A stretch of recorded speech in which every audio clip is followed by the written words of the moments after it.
Breaking History. Duma se reúne pela primeira vez na Rússia. No último dia 27 de abril de 1906, os delegados eleitos para o primeiro parlamento do Império Russo estiveram no Palácio Tauride, em São Petersburgo, para abrir a nova legislatura. Saiba mais sobre a criação e o funcionamento do primeiro parlamento russo em instantes com Virada de História. Trabalhadores do campo já poderão então ser concretizados. Bora revirar o passado? Tá no ar o podcast Virada de História. E aí, apaixonados por história, beleza? Pedro Henrique Lima na área, bora revirar essa experiência, a Duma, um parlamento semi-representativo que foi aí uma forma que o czar Nicolau II encontrou para modernizar o império. Chegou a hora de dar aquela virada de história. Bom, e agora eu tenho o prazer e o privilégio de conversar com o Rodrigo Medina Zani. Ele é professor-chefe do Departamento de Relações Internacionais da Universidade Federal de São Paulo e historiador. Seja muito bem-vindo, professor, tudo bem? Tudo bem, muito obrigado pelo convite, saudações a todos e espero contribuir aí com essas importantes reflexões acerca da história contemporânea. Ah, maravilha, a gente que agradece aí a sua participação. Professor, a Duma, ela surge como resposta do czar Nicolau à Revolução de 1905, né, que aconteceu na Rússia e antecedeu a Revolução de 1917. Eu queria que você explicasse para os ouvintes o que foi esse movimento da Revolução de 1905, eu acho que a gente pode começar por esse episódio, e por que nessa época havia tantas revoltas populares no Império Russo. Para tratarmos da Revolução de 1905, é imperativo retomarmos o contexto da Guerra Russo-Japonesa. Ela que se estendeu entre os anos de 1904 e 1905 e opôs o Império Russo ao Império Japonês, disputando o controle da Manchúria, né, no nordeste da China, e também da Península das Coreias. Portanto, trata-se de uma guerra pela própria hegemonia no leste asiático. Enquanto a Rússia labutava pela conquista de saídas para mares quentes, né, mares navegáveis no Pacífico, o Japão compreendia a Península das Coreias como um território essencial para suas próprias condições de segurança. E o resultado da guerra é bastante inusitado, porque uma potência asiática, que depois disso desponta como potência desafiante, logra derrotar uma das principais potências europeias do período. Estamos falando da destruição de parte considerável da frota russa no Báltico, restando apenas a frota que detinha no Mar Negro. E essa derrota enfraquece de forma bastante severa o governo do czar Nicolau II, né, da dinastia Romanov. O império resulta bastante desprestigiado internacionalmente, né? E internamente impõe severas constrições econômicas. A Rússia vê-se obrigada a se rearmar para manter condições mínimas de segurança e grande parte dos seus recursos são dispendidos com esse propósito. Por exemplo, ela tem que obter empréstimos de potências estrangeiras como a França e a Alemanha. Esse é o princípio da decadência da própria Rússia czarista, né? Se quisermos um panorama mais geral desses desdobramentos, né? E internamente resulta numa perda considerável de confiança dos súditos russos em relação ao imperador. E esse é o estopim para a Revolução de 1905. Que apesar de não resultar na queda do czarismo ou na deposição do czar Nicolau II, podemos compreender, né? É o ensaio geral para a Revolução de 1917 e tem como um dos seus desdobramentos imediatos a criação da Duma, não é? Bom, há também que se registrar uma profunda insatisfação popular, culminando numa fragilidade ainda maior do regime. Dos eventos que mais nos importam para compreender as razões no nível episódico, né, de 1905, está o Domingo Sangrento. Entra para os anais da história, né, como um dos mais brutais massacres da história amargada pelo povo russo. Quando operários desarmados, né, caminhavam em forma mesmo de procissão, e eram liderados por um padre, até o Palácio de Inverno de São Petersburgo, que era a sede do Império Russo. Em mãos, eles traziam uma petição dirigida ao czar, que pedia, além de melhores condições de trabalho, reformas políticas que dessem ao Estado russo uma feição menos autocrática. E, em resposta, o regime, por meio da sua guarda imperial, abriu fogo, matando centenas de pessoas. Essa é a fagulha, podemos dizer, que faz deflagrar revoltas por todo o país. De imediato, uma greve geral convocada com a exigência de instauração de uma república democrática, o que significaria o próprio fim da autocracia dos czares. E é assim que principia a Revolução de 1905, com greves gerais, né, em fábricas e ferrovias, com o brado de direitos trabalhistas, também o caso de motins militares, o mais célebre deles, né, foi até objeto de um dos mais importantes filmes, né, do Sergei Eisenstein, que é o encouraçado Potemkin, quando marinheiros se rebelam contra os seus oficiais, denunciando maus tratos de toda sorte, né, e péssimas condições de serviço. E, por fim, a criação dos sovietes, né, conselhos de trabalhadores, né, conselhos deliberativos autônomos que organizavam tanto as greves quanto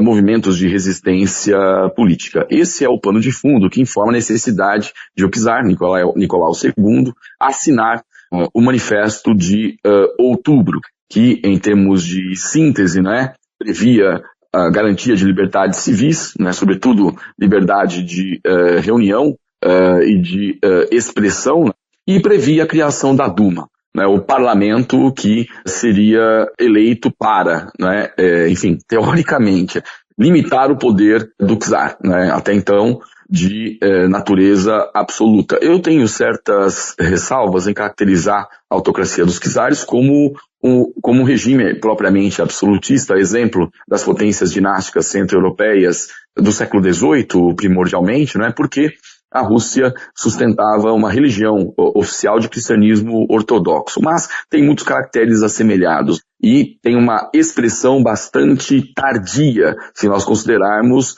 que a Rússia perde o vagalhão da história que realizou revoluções democrático-burguesas de caracteres liberais, sobretudo entre os séculos XVIII e XIX. Pois bem, esse parlamento, uma vez criado, atendia sobretudo às demandas de uma classe média liberal, razão pela qual os próprios movimentos socialistas, né, se opuseram a essa iniciativa de início. Mas a concessão da parte do czar logra fazer com que as revoltas diminuíssem, não é? Ou seja, atendeu aos interesses do próprio regime e logo na sequência o próprio Nicolau II consegue esvaziar os poderes da Duma e retomar uma autoridade de caracteres absolutistas através da promulgação de uma nova Constituição e das leis fundamentais, assim que foram chamadas as normativas que permitiram a ele restabelecer o controle total do Estado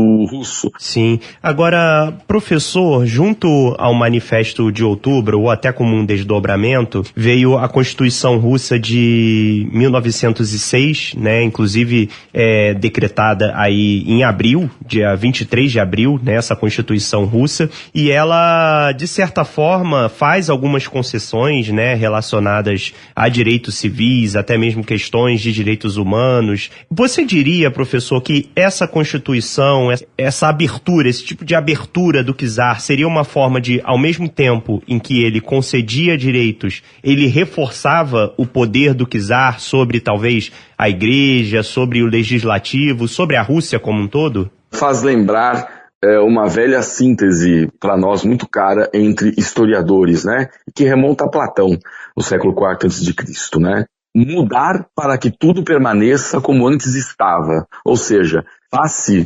concessões para lidar com os setores sublevados da sociedade russa, não é? Exatamente com a finalidade de manter o regime, para o atendimento exatamente das aspirações do czarismo, né? Mesmo porque o manejo dessa legislatura, né, nada indica que uma monarquia constitucional tivesse qualquer chance de se impor sobre as características autocráticas do Império dos Czares, né? E sim, houve um ensaio de modernização das estruturas do Estado russo, mas esse movimento de modernização não chegou a contemplar as ideias políticas mais progressistas, não é? Se deu sobretudo em termos de reformas econômicas e que acabaram atando ainda mais os laços de dependência da Rússia com potências estrangeiras, fortissimamente com a França, como eu já mencionei aqui. A Rússia tinha um contencioso com a Grã-Bretanha desde pelo menos a derrota que amargou na Guerra da Crimeia, né? Entre 1854 e 1855. Isso acaba empurrando a Rússia para esforços negociais que culminam na Convenção Anglo-Russa de 1907, exatamente com o escopo de combater a influência, sobretudo da Alemanha, no Oriente Médio. E a gente pode dizer isso encerra, entre aspas, o grande jogo entre a Rússia e o Império Britânico, né?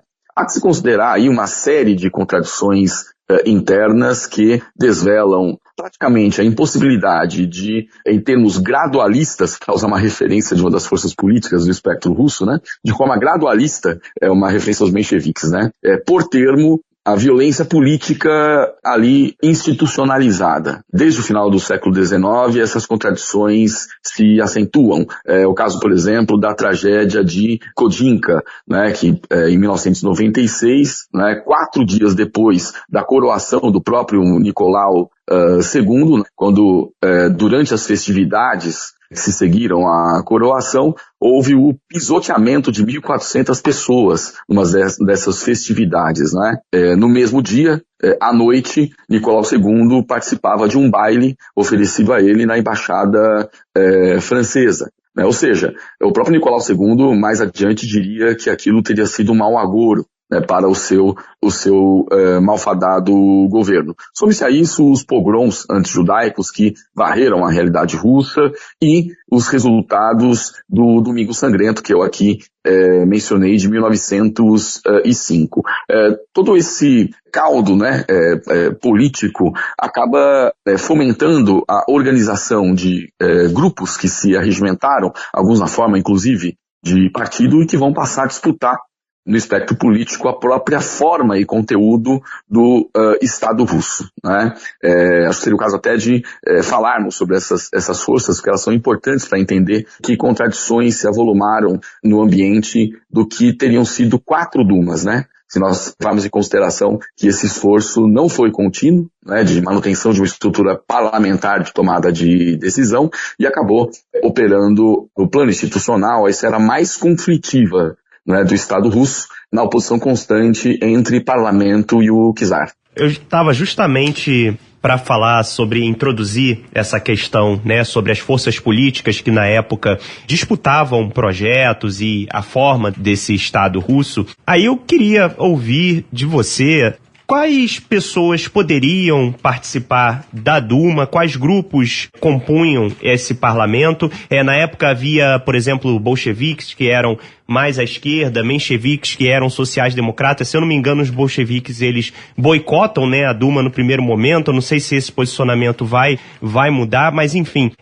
Quem ocupava esse parlamento e quais projetos estavam em jogo ali? As forças políticas que se organizaram no espectro da realidade russa congregaram no extremo mais conservador, né, proprietários de terras e empresários na forma do partido outubrista, enquanto aqueles que mais incisivamente defendiam a monarquia constitucional, né, reformas políticas que dessem ao Estado russo, né, a condição de uma monarquia constitucional, é exemplo do que havia na Inglaterra. Formaram o Partido Democrático Constitucional, ou os cadetes, né, uma referência à presença de quadros militares nessa força, né. E à esquerda nós temos tanto o Partido Socialista, né, socialistas revolucionários, quanto social-democratas, né, que, a depender da pauta, compunham forças ou se distanciavam como partidos antagônicos. O importante é que em 1903, durante o segundo congresso do Partido Trabalhista Social-Democrata Russo, congresso que foi sediado em Londres, o partido se dividiu em duas alas, né, claramente opostas. Os mencheviques, que eu referi aqui anteriormente, gradualistas, e que entendiam que, pela condição ainda incipiente do proletariado russo, cuja paisagem social e econômica era predominantemente agrária e pastoril, por sua condição incipiente, viabilizaria o socialismo apenas após um período de governo democrático burguês. Uma espécie de pensamento etapista, né, que contempla possibilidades de uma revolução socialista apenas se ela suceder, né, em forma e conteúdo um Estado democrático burguês que teria rompido então com caracteres absolutistas. De outro lado estavam os bolcheviques, com uma postura ruptural revolucionária, né, defendendo o enfrentamento direto contra o Estado coerção, e mais propriamente referindo uma postura leninista que era preponderante, né, nessa força política, a criação de uma elite revolucionária, profissional, disciplinada em termos partidários e que operaria como vanguarda do proletariado, a fim exatamente de proceder à tomada do poder pela força, não é? Bom, nesse mosaico de tendências e forças políticas que o Manifesto de Outubro, que tem por objetivo alcançar a normalidade da condição político-social, no caso da Revolução de 1905, não é? Estabelece o voto, ou melhor, estende o direito de voto e afirma que nenhuma lei poderia ser promulgada sem a confirmação da Duma. Com isso, nós temos a experiência de Assembleia Legislativa, né, o Parlamento Russo, que é concessão direta dada pelo czar Nicolau II para pôr termo à Revolução de 1905. O Parlamento se estende de 1906 até 1917, ou seja, do pós-Revolução de 1905 até a deflagração da Revolução Russa, e tem como objetivo notável a tentativa, muito malfadada, diga-se de passagem, de transformar a autocracia dos czares em monarquia constitucional. A exemplo do que já teria sido alcançado no século XVII, por exemplo, mais uma referência à Revolução Inglesa, né? A longa Revolução Inglesa do século XVII, né? Incluindo-se a de 1640 e 1688, né? Bom, os socialistas rejeitam essas concessões por entender que elas fazem parte muito mais de esforços de permanência do que de ruptura, né? E como eu mencionei há pouco, nós podemos afirmar a existência de 4 dumas distintas se considerarmos 4 convocações diferentes, correspondentes a etapas distintas e em escalada, né, crescente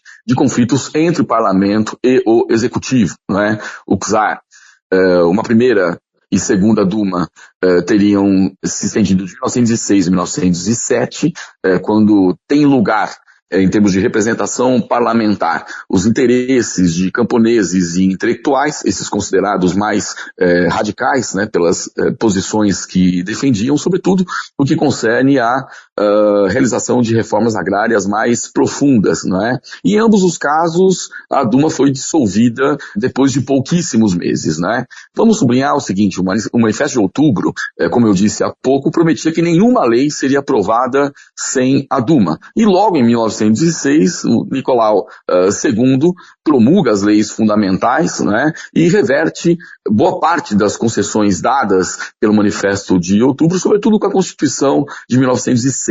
E antes mesmo de a Duma realizar sua primeira reunião, o czar já havia restabelecido o poder de vetar qualquer lei por meio desse repertório normativo, né? E também reservar para si a exclusividade da nomeação e também demissão de ministros, bem como o poder que a qualquer tempo poderia ser exercido de dissolver a Duma por decreto, né? Ou melhor, dissolver a Duma e governar por decreto. Ou seja, ela já nasce manca, né? E com poucas possibilidades de produzir mudanças fundamentais, se considerarmos as razões que levaram à elaboração do Manifesto de Outubro, né?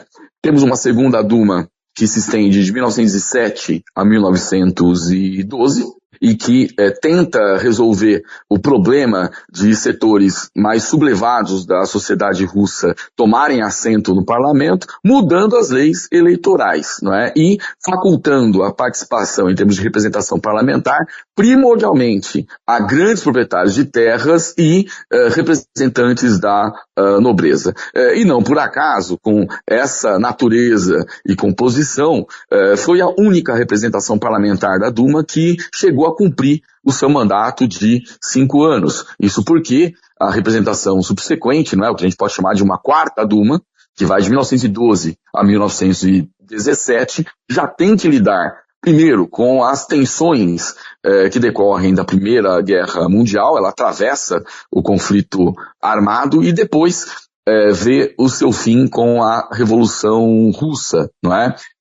E ali a gente tem lugar as críticas, digamos, mais ferozes quanto à incapacidade de gestão do governo do czar, tanto para lidar com a realidade internacional de um mundo em guerra, quanto, sobretudo, no que concerne às contradições internas ao regime. E durante a Revolução de Fevereiro de 1917, a Revolução Menchevique, o czar ordena a dissolução do parlamento. Veja que interessante, né? Como a Duma está ligada aos destinos subsequentes da realidade russa. Refiro-me à própria Revolução de 1917. Porque, ao recusarem-se os parlamentares a deixar a composição, eles conformam um comitê provisório. E essa é, como nós sabemos, exatamente a origem do governo provisório que se assenta após a abdicação do czar Nicolau II. Ou seja, em termos de síntese, né, a Duma nasce para salvar a monarquia e acaba se convertendo no instrumento institucional que formalizou o seu próprio fim. E é interessante, professor, que você mencionou na última resposta o caráter tardio dessa mudança na Rússia, né? Porque havia ali uma pressão por uma monarquia constitucional, né, por parte de algumas forças políticas, e aí eu faço uma comparação até com a nossa própria monarquia constitucional aqui no Brasil, né, que veio ali junto com a independência e a outorga da Constituição em 1824, e também atendendo a esses interesses, né, de grupos liberais, mas ainda que próximos ao imperador, enfim. Então daria para a gente fazer, né, também essas comparações, enfim, até mesmo para os ouvintes entenderem melhor o que aconteceu na Rússia em 1906. Agora, no começo do século XX, a gente já está falando de um contexto de declínio de impérios, né? E isso vai se culminar, né, com a Primeira Guerra Mundial e o fim, inclusive a própria Revolução Russa de 1917, que está relacionada também à Primeira Guerra de certa forma. Eu queria então que você comentasse aqui no último momento da nossa conversa a conexão de todo esse turbilhão de forças políticas, de enfrentamentos políticos na Rússia com o contexto internacional de transformações na Europa. Eu acho que o que há de mais interessante nesse enunciado é a caracterização de uma condição tardia das transformações políticas que ocorrem na realidade russa. É importante retomar aqui algumas características fundamentais, né, do próprio Império Russo. Império que é um dos maiores impérios da história em termos de extensão territorial. Seu auge no final do século XIX é o de um império que ocupa a 6ª parte da própria superfície terrestre. É o 3º maior império da história, não é? E para as relações internacionais, o Império Russo se projeta como grande potência. Tem participação fundamental, por exemplo, na formação e atuação da coalizão antifrancesa, que pôs termo ao Império Napoleônico e ao próprio processo histórico, se considerarmos como processo de longa duração, da Revolução Francesa. Compõe a Santa Aliança, né, que tem o escopo de conter o avanço do secularismo e das ideias liberais em toda a Europa. Portanto, podemos compreender, a partir dessas únicas menções, né, o caráter conservador do regime czarista em relação àquilo que ocorria no mundo. Pois bem, ajuda a entender essa condição tardia se nós considerarmos que no século XIX, de consolidação do mundo industrial, vamos considerar aqui que a Revolução Industrial está consolidada por volta da década de 1830 e já em 1860 seus caracteres estão estendidos por sobre todo o espectro europeu, né, levados, né, claro que numa dimensão muitíssimo desigual e combinada, uma referência aqui ao pensamento trotskista, né, aos mais distantes rincões do planeta na moldura do neocolonialismo, né, o próprio imperialismo nas relações internacionais. Bom, levando esses marcos cronológicos em consideração, veja o que foi a transição feudal capitalista, concluindo-se aí, né, no bojo da constituição de um mundo industrial para praticamente toda a Europa e deslocado o foco para a realidade russa, o regime de servidão só terminou em 1861, por iniciativa do czar Alexandre II, né, que desencadeia uma série de reformas, dentre as quais a mais importante é, sem a menor sombra de dúvidas, a emancipação de algo em torno de 23 milhões de servos na realidade russa. Esse é, sem a menor sombra de dúvidas, o evento mais importante de toda a história russa desse período. E só aí a gente tem um embate mais duro, né, e a perda de poder político-social de uma aristocracia fundiária. Só a partir de então a gente passa a considerar a existência de um certo suprimento de mão de obra livre, né, assalariada no ambiente citadino, como fator dinamizador de transformações que apontam para a formação de realidades proto-industriais, né? Portanto, insistindo na caracterização de uma paisagem predominantemente agrária e pastoril. Vejam que o incremento de uma classe média, tanto em número quanto em influência, é fenômeno muitíssimo tardio também na Rússia, se considerarmos o que acomete outras realidades. Logo, a insígnia de um atraso industrial para uma economia predominantemente agrária, né, até o início do século XX, né, é um dos nossos mais importantes elementos de análise aqui para entender a conjuntura das crises que desembocam nos fenômenos que nós estamos analisando aqui. Portanto, fome, inflação, repressão política são fenômenos comuns ao povo russo, não é? Como, por exemplo, a fome devastadora, que varre aquela realidade no final do século XIX, entre 1891 e 1892, e que matou milhões de indivíduos e levou ao recrudescimento do descontentamento popular em relação ao regime dos czares e uma série de revoltas populares. É a partir daí que a gente consegue entender tanto a Revolução de 1905 quanto a Revolução de 1917, não é? E se estamos falando de uma condição tardia, a Rússia, eu acabo de dizer, né, que não me agrada muito a sua caracterização como monarquia absolutista, mas se insistirmos nessa chave conceitual, a Rússia é a última monarquia absolutista remanescente na Europa. Então, a aceleração dos tempos históricos, que é oportunizada pela guerra e pela revolução, em termos de filosofia da história, é que explica, em 1917, a consecução de uma revolução menchevique, dando nágua, se me permitem dizer, né, operando a viabilidade da revolução bolchevique logo em 17 de outubro daquele mesmo ano. Professor, quero muito agradecer a sua participação, gostei bastante aqui da nossa conversa, a gente conseguiu conectar aí a instituição do Parlamento da Duma com um processo que começa aí no fim do século XIX e vai culminar justamente na Revolução de Outubro de 1917 e também está ligado a todo um contexto internacional e uma diversidade de forças políticas que estavam se enfrentando na Rússia. Muito obrigado e até uma próxima. Eu que agradeço o convite e estou inteiramente à disposição do Sputnik para contribuir com reflexões sobre o mundo contemporâneo, esse mundo em perene convulsão. Grande abraço, professor. Tchau, tchau. Um abraço também. Tchau, tchau. E, pessoal, essa Duma de 1905, 1906 não foi a primeira da história da Rússia. Quem conta mais é nosso próximo convidado. Bom, e agora eu tenho o privilégio e a honra de receber mais uma vez no Virada de História o professor Oswaldo Codiola, ele que é doutor em História Comparada das Sociedades Contemporâneas, professor de História Contemporânea da Universidade de São Paulo. Seja muito bem-vindo, professor, tudo bem? Tudo bem, obrigado pelo convite.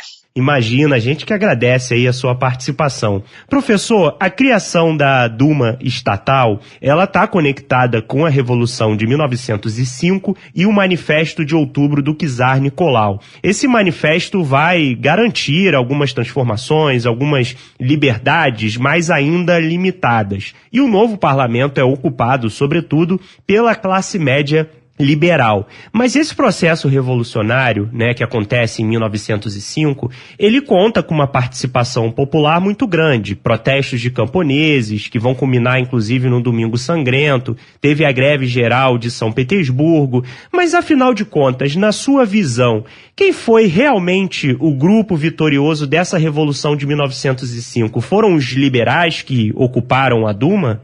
Olha, vitorioso. No há nenhum vitorioso inconteste. Primeiro, a Revolução de 1905, não esqueçamos, está vinculada a uma grave crise nacional. Essa grave crise nacional é motivada pela Guerra Russo-Japonesa, que foi no ano anterior, basicamente no ano anterior, certo? E que vai concluir com un armisticio en 1905, certo? A guerra russo-japonesa implicou en grandes perdas económicas, unha cuantidade enorme de soldados perdidos, certo? Foi unha humilhación nacional para a Rusia, porque o Japón foi victorioso, e teve unha importancia que vai moito alén da Rusia e do Japón, certo? Porque foi a primeira vez, depois de un século, en que un país asiático derrotaba un país europeu nun confronto bélico. Ou seja, era o ponto de virada, algúns historiadores dicen que ese foi o ponto de virada da Asia, que foi a partir da guerra russo-japonesa que a Asia comeza a pensar na súa libertación digamos así, do colonialismo europeu, tá certo? Si ben que Japón non era unha colonia, como prácticamente un dos poucos territorios que non tiñan sido colonizados dentro da Asia. Então, nós temos unha crise nacional, por tanto, non se pode pensar apenas en termos de confronto social. É tamén unha crise nacional, unha crise institucional e unha crise nacional, certo? A convocatoria da Duma, a partir do Manifesto de Outubro, certo, é unha virada na historia da Rusia no sentido de que pela primeira vez, depois de séculos, se recoñecían algunhas liberdades básicas, algúns direitos fundamentais, certo, e a posibilidade de se fazer unha constituición para a Rusia, certo. A Rusia non posuía constituición, posuía un goberno autocrático. O sea que de algún modo era unha especie de tentativa, certo, de consolidar un goberno que fose legítimo, ou seja, que de algún modo, digamos así, contivese a revolución, mas non apenas contivese a revolución, dese solución a esa crise nacional, certo, que era unha crise institucional e unha crise de existencia da propia Rusia, certo. A Rusia, que sempre foi unha unidade problemática, porque non era unha unidade nacional propiamente dita, a Rusia era un aglomerado de territorios e de unidades políticas que tiñan sido anexadas ao imperio ruso. Cuidado, se trataba de un imperio e non de unha nación, non había idea de unha nación rusa, certo? Porque os poloneses non se consideraban rusos, os ucranianos non se consideraban rusos, eran agregados entre aspas nacionais, diríamos políticos, a un imperio. A idea era criar unha unidade constitucional que abrangese todos esos territorios, todas esas unidades políticas. Y era una idea, vamos a decir así, completamente nueva, porque hasta ese momento cualquier cosa semejante a una constitución tinha sido pensada para unidades nacionales, no para una unidad multinacional, ia ser una constitución multinacional. Mas con la primera Duma, que fue convocada en 1905 y efectivamente eso fue realizada en 1906, certo? Estábamos ainda longe disso, certo? Porque non si colocou na pauta a questão de unha constituição, tá certo? A constituição ainda ia demorar muito tempo, e a partir desse momento se transformou numa palavra de ordem muito forte, e aquilo que se frustrou em 1917, que foi uma Assembleia Constituinte, né? A Assembleia Constituinte, como todo mundo sabe, se reuniu, chegaram a realizar-se eleições em novembro de 1917 e em janeiro de 1918, de fato se reuniu a Constituinte, certo? Mas essa reunião durou apenas uma sessão, porque o governo soviético, o governo com maioria bolchevique, dissolveu a Assembleia Constituinte.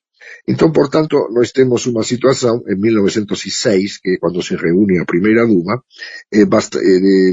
de avalo nacional, porque ese avalo era motivado por una guerra externa, era motivado por la situación insoportable en que se encontraban las nacionalidades halógenas, no rusas, dentro del Imperio Ruso, y era motivado también por la situación insoportable desde el punto de vista social que tinha motivado a Revolución de Janeiro de 1905. O sea que é una crisis de múltiples aspectos, certo? Bom, que resta dizer, o voto para a Duma, en primer lugar, não acreditar que a Duma foi o primeiro órgão, vamos dizer, representativo na Rússia, porque não se pode governar, certo, um país ou uma unidade de semelhante tamanho. A Rússia, mesmo mutilada de um monte de territórios que faziam parte do Império e posteriormente da União Soviética, continua sendo o país mais grande do mundo, maior do mundo, certo, em termos de territoriais. Já com o Império era, em termos territoriais, o maior império de terras contínuas no mundo. A diferencia dos otros imperios, o inglés, o francés, etcétera, que tenían colonias en diferentes partes del mundo, o imperio ruso era todo en terra continua, ¿cierto? Y no se puede gobernar semejante imperio con una población tan grande cuanto a que tenía Rusia, más de 170 millones de habitantes, apenas con ukases o apenas con diktats provindos de Moscú, o sea, provindos de un gobierno autocrático. Había órganos, mas existían un carácter básicamente consultivo. Eran órganos, digamos así, instituidos, ¿cierto? Que ya existían a nivel municipal, mas que no tenían un poder sobre los destinos gerais da Rusia, apenas tenían poder a nivel local, ¿está cierto? Eran llamados Zemstvos, ¿cierto? Y ya se usaba la palabra Duma en ese momento. La palabra Duma tiene un origen dentro da língua russa, certo, uma origem controversa, Duma significa deliberar, certo, e significa também pensar, ou seja, pensamento, deliberação, certo. E havia também uma espécie de representação, que não tinha nada a ver com uma representação popular, que era a Duma dos Boiardos. A Duma dos Boiardos já existia desde os séculos anteriores, já existiam Dumas dos Boiardos desde o século X, certo? Ou seja, que eram os grandes senhores que de algún modo deberían ser consultados pelo czar, certo? Para decisiones de grande alcance o coisa desse tipo. Tudo isto percorre a historia rusa. Portanto, a primeira Duma e as 4 Dumas que vão acontecer entre 1906 e 1917 non se inseren nun vacío, ou seja, non chegan aí de paraquedas, certo? Nun país que non coñecese cualquier tipo de representación política. Coñecía, mas é claro que os direitos fundamentais do cidadão, etc., estaban totalmente alleos da sociedade rusa naquela época, etc. Bom, por exemplo, a representação entre a Duma dos Boiardos e a relação entre a Duma dos Boiardos e o czarismo tinha sido conflitiva, harmoniosa ou conflitiva ao longo de séculos, repito, de séculos, certo? Há un famoso filme de Eisenstein, certo? Que foi considerado como unha especie de digamos así, de representación simbólica do stalinismo e retroactiva do stalinismo. Dos filmes máis famosos do Eisenstein, já durante o governo de Stalin, chamado A Conspiração dos Boiardos, certo? Onde é unha representación onde o czar se contrapõe aos boiardos que conspiran contra ele e conspiran contra a Rusia, certo? Que queren dividir a Rusia, certo? E ele consegue derrotar, certo, o czar, a conspiração dos boiardos justamente, e muitos críticos viram na aprovação que esse filme recebeu por parte do governo de Stalin, certo, uma espécie de identificação querida por parte de Stalin con o czar, certo? Como se o czar, certo, se ele fosse uma reencarnação do czar no sentido dele ser o garante da unidade da Rússia. Ou seja, e finalmente está o problema das nacionalidades, certo? A primeira, a segunda, a terceira e a quarta Duma, em graus diversos e com matices diversos, certo? Não eram baseadas num sufrágio universal e, digamos assim, igualitário para todos. Eram Dumas de caráter censitário, ou seja, os proprietários de terra tinham necessidade de 2.000 eleitores para escolher um eleitor. Já os operários tinham necessidade de 90.000 eleitores.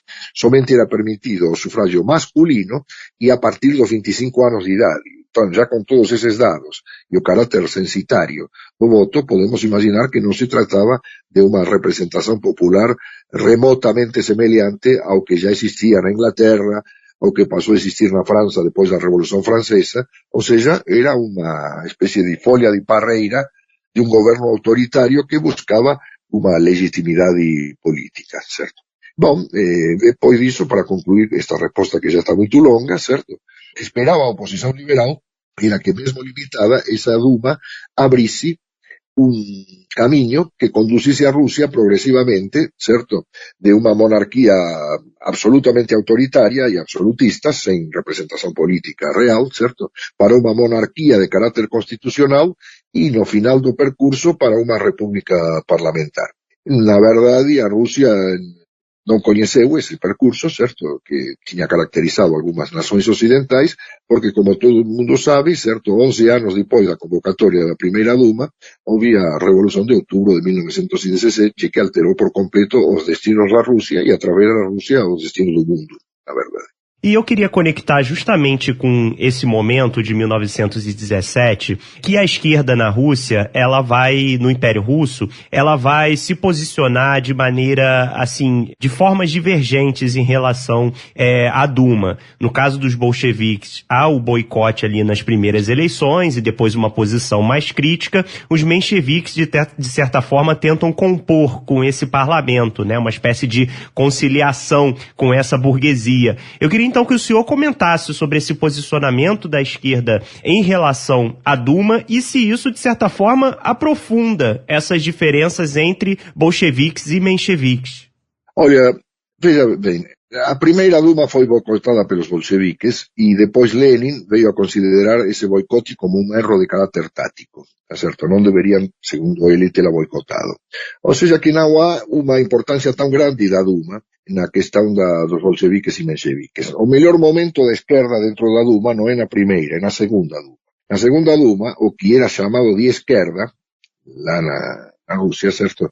Que compreendia um arco bastante vasto, que não era... Hoje, retroativamente, a historiografia nos faz pensar em termos de bolcheviques e mencheviques. Mas o partido mais importante da esquerda não era o bolchevique, não era o menchevique, não era sequer o social-democrata, era o Partido Social Revolucionário, certo? Que ficou conhecido com a alcunha de populistas, certo? Esse arco bastante amplo era considerado genericamente a esquerda e eles na segunda Duma chegaram a ter nada menos do que 188 deputados. Configuraban uma minoria barulhenta e muito forte, certo? E os bolcheviques, os mencheviques participan também os social-revolucionários, mas os bolcheviques, já que a pergunta se referia especificamente a eles, não se fazem nenhuma ilusão quanto à Duma. Eles não estão pensando na Duma como um meio de transformar democraticamente o Estado russo. Eles estão pensando na Duma apenas como uma tribuna que eles podem utilizar para desenvolver o movimento operário e o movimento camponês, certo? E não como antesala de um futuro Estado democrático russo ou de uma monarquia constitucional, porque os bolcheviques, embora não colocassem abertamente a questão na Duma, são partidários da derrubada da autocracia, certo? Bom, aí há um monte de coisas para se falar, há um livro extraordinário escrito, não vou lembrar agora o nome do autor, que se chama Os bolcheviques na Duma czarista, porque os bolcheviques tiveram uma atividade forte na Duma czarista. Não se deve pensar que eles ficaram aí apenas denunciando. Eles propuseram uma lei de seguridade social, certo? Eles propuseram uma espécie de lei de previdência social, eles propuseram leis trabalhistas de todo tipo, e a quarta Duma chegou a aprovar uma lei sobre acidentes de trabalho, ou seja, que a Duma não foi, embora não tivesse poder real diante do czarismo, certo, diante do czar, a Duma não ficou completamente quieta, não ficou aí deliberando, o melhor, discutindo, sem poder deliberar ou resolver absolutamente nada. Algum poder ela tinha, certo? Claro que não era um poder capaz de alterar as linhas gerais do poder político, que continuava sendo autocrático. Então, portanto, divisão entre bolcheviques e mencheviques obedeceram a questões de outra ordem, não a táticas eleitorais, nem a táticas a levar adiante dentro da Duma, porque, em geral, dentro da Duma, bolcheviques e mencheviques era uma ala esquerda que fazia muitas coisas em conjunto. Uma anedota a ser lembrada é que um dos chefes históricos, o principal da bancada bolchevique dentro da Duma, era um ex-operário chamado Malinovsky, que era denunciado por otras fracciones de izquierda, inclusive por algunos bolcheviques, como siendo un agente de la policía política, la hojarana, ¿cierto? Aunque Lenin se opunha terminantemente, diciendo que no, que era un militante honesto, leal, y era un filho da clase operaria. La historiografía posterior demostró que efectivamente Malinovsky, o chefe da bancada bolchevique, era de fato un agente da policía política czarista, ¿cierto? Y que denunció muchos militantes y que provocó estragos dentro del partido bolchevique. Ou seja, que a questão, e eu resgato esse livro, lástima não poder citar o autor neste momento, porque demostra, de modo palpável, que os bolcheviques não eram apenas um bando de conspiradores subterrâneos que se dedicavam a preparar uma revolução antidemocrática, não, que eles participaram ativamente na Duma, propuseram leis, propuseram projetos de leis, tiveram todo no ponto da atividade dentro da Duma. Lógicamente que había divergencias entre bolcheviques y mencheviques, porque tinham divergencias a respecto de muitas questões, mas non se pode dizer que tenha habido unha diferenza de natureza da actividade bolchevique e da actividade menchevique dentro da Duma.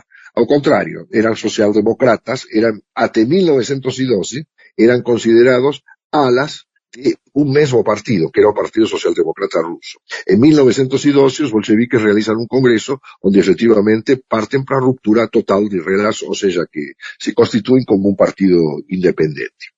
E é importante que o senhor diz que a Duma era vista pelos bolcheviques mais como uma tribuna para poder levantar certas questões, certas pautas, mas que não era ali a forma de representação que eles preferiam. A gente sabe que os bolcheviques, eles propõem os soviets, né, essa espécie de conselho popular, né, que em 1905 vai ser colocado aí na ilegalidade, mas eu queria que o senhor comentasse, então, quais as diferenças dessas duas formas de representação? O que há, sim, claro, é na memória popular a lembrança do soviético, que era um organismo onde, digamos assim, todos votavam, era totalmente desprovido das limitações censitarias, sexistas, etarias y todas las otras calificativos denigrantes que se possa dar a Duma, certo? Está perfectamente claro que un órgano que prohibía o voto das mulheres, prohibía o voto dos jovens que non tivesen atingido 25 anos,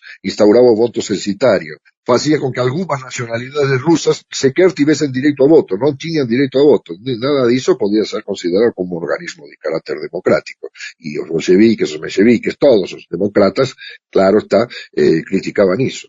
Mas unha oposición entre 1905 e 1917 entre a Duma e os sovietes non existía, porque os sovietes foran derrotados, foran postos na ilegalidade, certo? Depois do fin da Revolución de 1905 e pronto e acabou.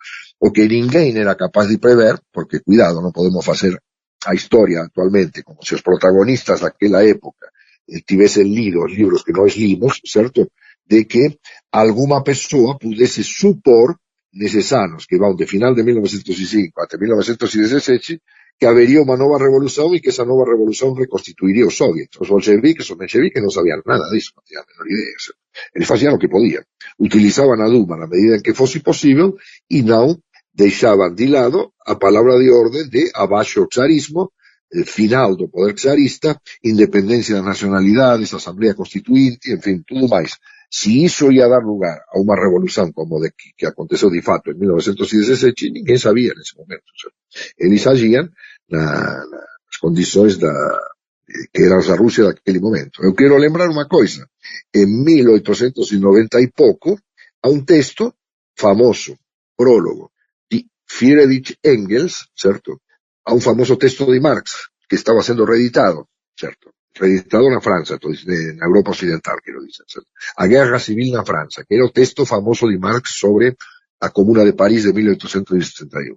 Aí ele explica a mudanza de táctica do tempo da Comuna, tática revolucionaria aberta e declarada, para a tática eleitoral, que era a tática predominante dos partidos socialistas ocidentais.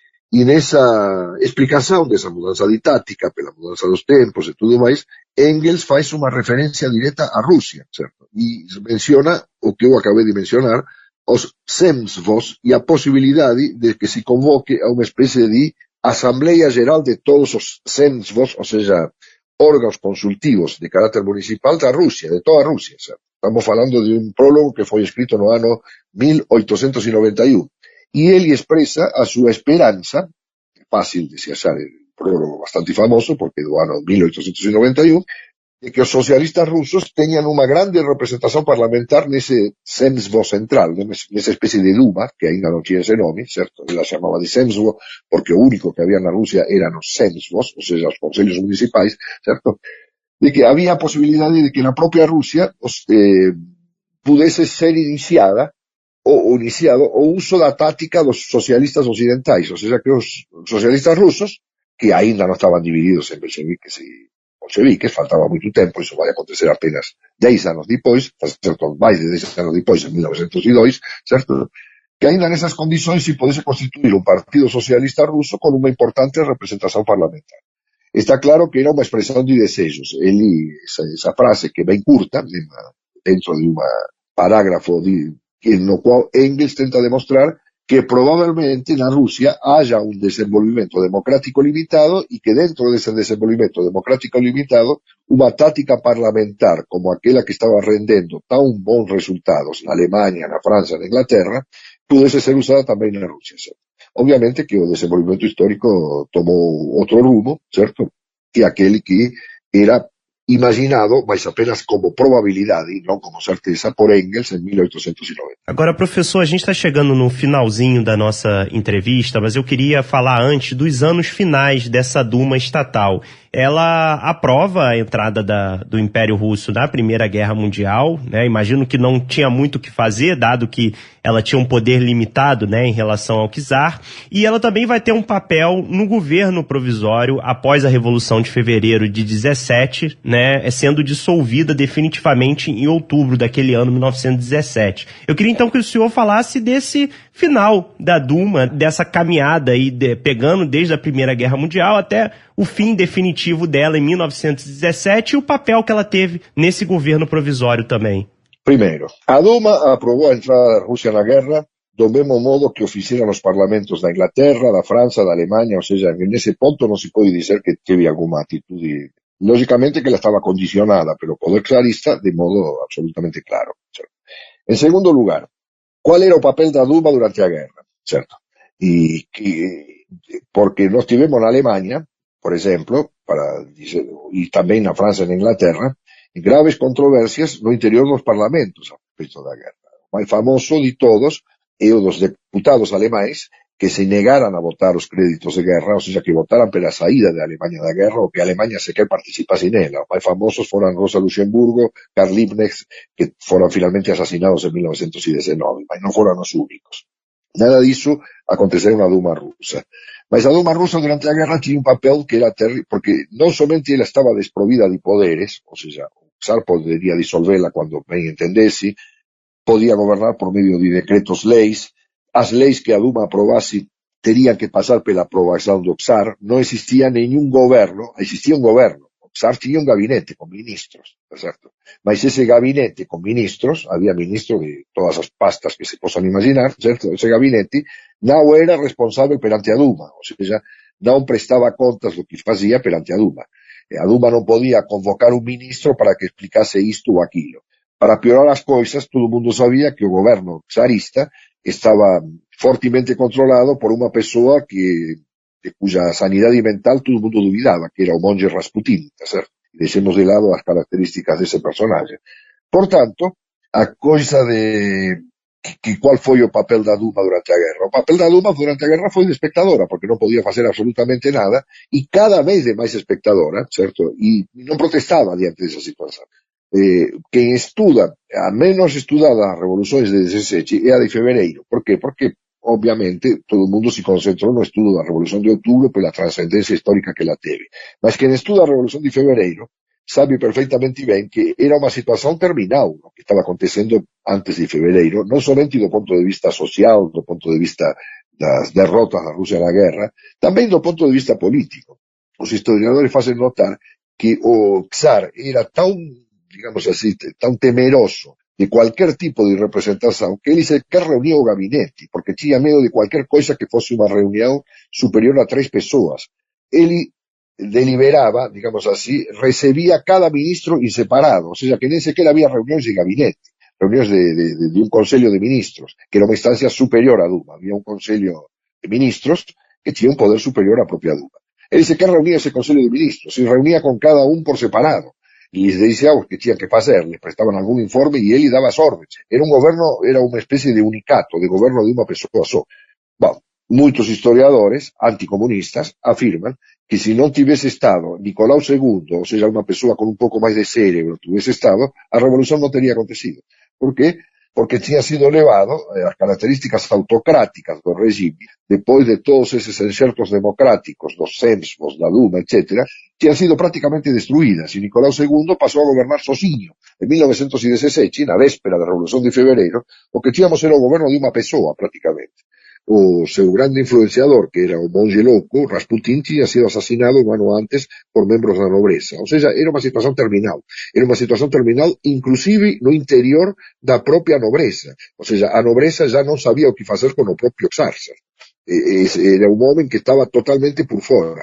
Alguns historiadores afirman que se outra persoa tivese estado no lugar dese último herdeiro da dinastía dos Romanov, tal vez a Rusia non teria coñecido o destino que coñeceu.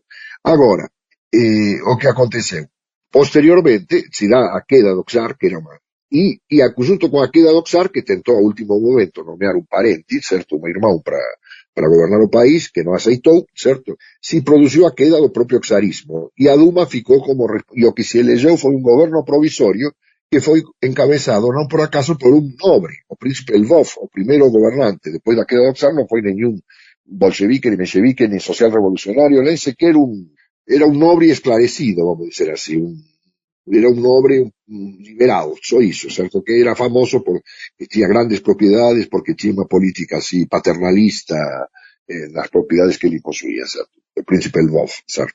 Mas a Rusia já estaba en revolución porque a revolución de Febreiro derrubou o czar, mas as molas de desenvolvimento eran moito máis amplas do que a questão política de derrubar o czarismo. Era a questão social e principalmente a questão da guerra. As persoas querían sair da guerra, porque esa guerra era un masacre. As tropas rusas eran enviadas a lutar prácticamente sen armamento, a facer ondas humanas para se opor ás tropas alemás, onde as persoas eran enviadas literalmente para a morte. Então era unha situación totalmente insuportable. Diante disso, se constituiu un goberno provisorio que pela primeira vez, este sim foi responsável perante a Duma. Ou seja, tiñan que prestar contas a unha Duma, e o notável é que quen podería acreditar moito nese goberno provisorio se ele era responsável perante a Duma, unha Duma que durante os 12 anos precedentes tinha demostrado unha completa impotencia e non tinha alterado en nada a situación das persoas na Rusia, certo? Unha Duma impotente, non tinha nenhuma popularidade, mas o goberno provisorio era responsável, como un goberno, vamos dizer así, moderno, perante a Duma. Bom, en outubro, o propia, diante das eleições inminentes para unha asamblea constituinte, certo? Foi o propio goberno provisorio que disolveu a Duma. A Duma non foi disolvida pelos bolcheviques. Isto é importante de que se saiba, porque acusan os bolcheviques de teren feito un golpe de Estado antidemocrático, non disolveron a Duma. A Duma foi disolvida pelo propio goberno provisorio, certo? Por qué? Porque ia ter asambleas para unha asamblea constituinte, eleições para unha asamblea constituinte, e esa constituinte habería de determinar quen gobernaría os destinos futuros da Rusia. O restante é historia. Aconteceu en inicios de outubro de 1917, mas poucos días depois desa disolución, os bolcheviques, baseados nunha maioría que tinham obtido no Soviet, decidiran ir máis longe do que simplemente disolver a Duma. Tomar o poder e instaurar un goberno responsável non perante a Duma e non perante a Constituinte, mas perante os propios soviets. Iso foi en outubro de 1917. As eleições foron realizadas, os bolcheviques obtiveran 25% dos votos, embora fosen moito majoritarios, principalmente nos distritos industriais, principalmente en São Petersburgo, Y en janeiro de 1919, Sverdlov, en nome do governo soviético, chegou nas sessões da primeira Assembleia Constituinte e lhes comunicou sua dissolução, porque já existia um governo baseado numa instituição que eles consideravam mais democrática, porque eleita diretamente nos locais de trabalho e com toda uma série de características, do que tinham sido as eleições para a Assembleia Constituinte. A Assembleia Constituinte foi dissolvida, o governo soviético continuou, e em 1922, depois de convocatória a representantes das diversas nacionalidades, foi criada esse país que se chamou União Soviética, cuja história todo mundo conhece perto de longe, porque sua existência angustiou o mundo durante todo o século XX, que foi dissolvido, como todo mundo sabe, em dezembro de 1991. Professor Oswaldo Codiola, quero muito agradecer a sua participação aqui no Virada de História e pelo senhor ter contado aí todo esse processo que começa da instituição do Parlamento da Duma até as revoluções de fevereiro e outubro de 17, e um pouquinho depois disso também. Muito obrigado e até uma próxima. Até a próxima, muito obrigado a vocês. Um abraço, tchau, tchau. Tchau, tchau. Espero que tenham curtido esse episódio, continuem ligados que o Virada é o podcast diário de história da Sputnik, sempre às 7 da manhã, com reprises às 15 e 23 horas, e depois no site metropolitanario.com.br. Aquele abraço, fui!